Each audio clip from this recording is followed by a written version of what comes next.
Anak saudara laki-laki yang dah akil balik bersalam dengan mak saudara perempuan sebelah ayah, apakah hukumnya?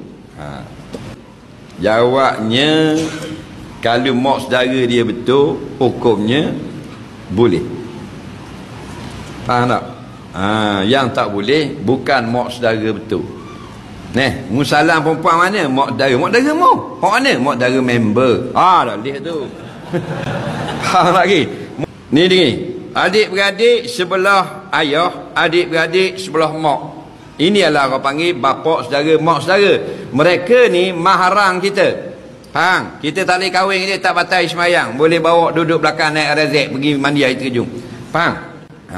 Contoh, kita laki-laki, mak saudara kita. Mak saudara belah mana? Kakak ayah. Tu mak saudara.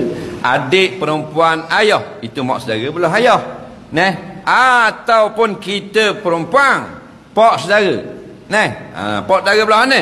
Adik ayah atau abang ayah. Itu semua mahram. Faham? Apa hukum mak saudara? Hukum mak saudara dengan kita, buang perkataan saudara. Tinggal apa? Tinggal mak. Hukum mak saudara sama dengan mak. Apa dia? Kita nak kahwin mak kita tak boleh. Nak kahwin mak saudara tak boleh. Pegang tangan mak tak batal semayang. Pegang tangan mak saudara tak batal semayang. Itu maksud dia. Jadi terjawab soalan, anak saudara boleh salam dengan mak saudara betul. Yang tak boleh salam, mak saudara sabit. Siapa? Mak saudara bini kita. Kalau kita perempuan, pak saudara laki kita. Faham? Baru bukan pak saudara kita. Itu sabitnya. Bersabit dengan kita berkahwin dengan dia, barulah dipanggil pak saudara. Kalau mudah kahwin dengan perempuan ni, tak jadi pak saudara mu.